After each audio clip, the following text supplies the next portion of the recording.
Hello, calculus folks. This is Mr. McCallan again, and this is a third video. It should take only a few minutes, but we're going to go over some basic properties of limits. But we first need to consider some really basic properties. This is going to help us tie in how to evaluate limits algebraically and not how to do things a hard way graphically all the time. So, um, so hopefully you watch the first two videos and this will make much more sense. So we're going to start out with evaluating or putting down a rule for a limit. And the first rule is going to be the limit as x goes to, let's x goes to a of a constant function. So what is that equal to? So I'm going to analyze what a constant function looks like. A constant function graphically is just what it is, a constant function, y equals k. So if I ask what is the limit of this constant function as x approaches a, now a is just some generic value on the x-axis. If I approach from the left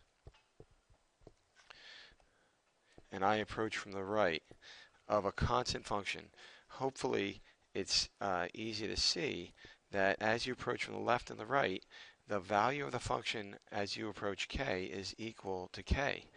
It's a constant function. It's never going to change. So this is our first most fundamental property, is what's the limit of a constant? And the limit of a constant is that constant. Now you may think like, well, what's the point of describing this, because it seems so obvious. But we're working with limits. It's the first time we've seen limits, and we've got to lay out the groundwork so that things make perfect sense as we start doing more complicated functions. So now we're going to do the next most important property. Is what's the limit as x approaches a of the identity function, which is x. Now x is called the identity function because what you put into it, you get out of it. And I'm going to draw that function, y equals x. And as I approach that value a again, you're heading from the left and you're heading from the right. But what value to get out of that? You're going to get the value a. So what the value of the limit as x approaches a of the identity function is just a. So now we're going to work on looking at some properties of limits. How do we evaluate them graphically? So the first property is the addition and the subtraction property.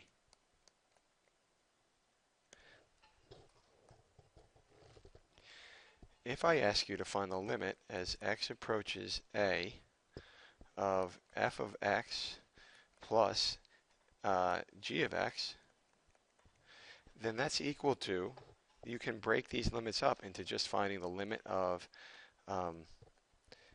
f of x and adding to it the limit that you find when you evaluate as x goes to a of g of x.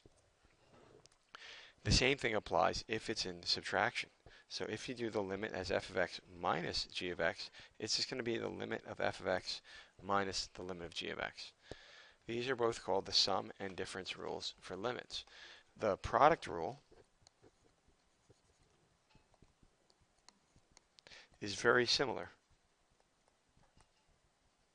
So if I ask, I say, what's the limit as x approaches a of f of x times g of x, you can just evaluate independently of each other as x approaches a of f of x, multiply that by the limit value you get when you find the limit as x approaches a of g of x. Very simple. So what we want you to do, let's just say, have a little example here. Let's say I asked you, what's the limit as x approaches 3 of 4x? Well, you can just break that up into two parts and say the limit as x approaches 3 of the number 4 times the limit as x approaches 3 of the identity function. And from what we did before, you would know that this first limit here is equal to 4, and the second limit here is equal to 3, so the end result of this limit would equal 12. Moving right along, we have a quotient rule.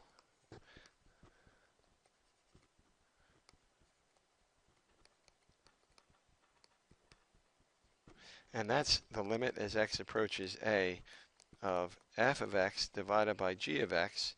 Although this may look complicated, but this allows us, the limit quotient rule allows us to break it up into the limit as x approaches a of f of x in the numerator over limit as x approaches a of g of x in the denominator.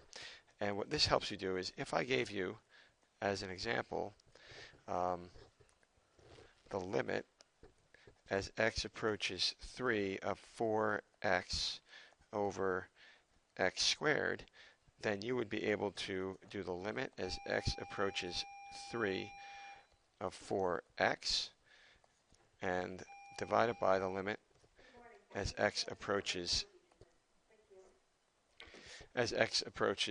3 of x squared, and then we would break them down into their separate limit laws. So you'd have the limit as x approaches 3 of 4 times the limit as x approaches 3 of x all over the limit as x approaches 3 of x times the limit as x approaches 3 of x. Thereby, we're taking a squared and we're turning it into two identity limits, and we're taking 4x and we're turning it into a constant limit and an identity limit.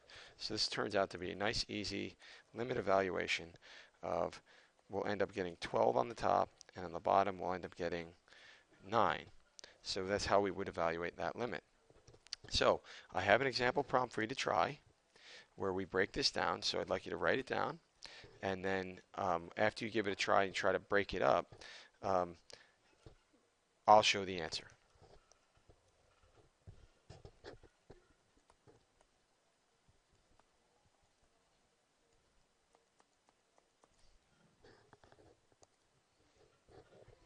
Okay, folks, well, we're back, and the solution is posted.